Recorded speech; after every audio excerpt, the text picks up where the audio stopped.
இங்கே நிறைய பேர் அவங்களுடைய லைஃப் எக்ஸ்பீரியன்ஸ் சொன்னாங்க.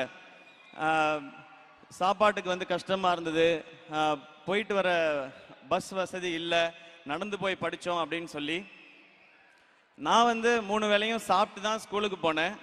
ஏன்னா எங்கள் அப்பா ஒரு வேளை சாப்பிட்டுட்டு ஸ்கூலுக்கு போய் படித்ததுனால நான் ஆட்டோலையும் ரிக்ஷாலையும் ட்ரெயின்லையும் பஸ்லையும் நான் ஸ்கூலுக்கு போனேன். எங்கள் அப்பா நடந்து ஸ்கூலுக்கு போனதுனால.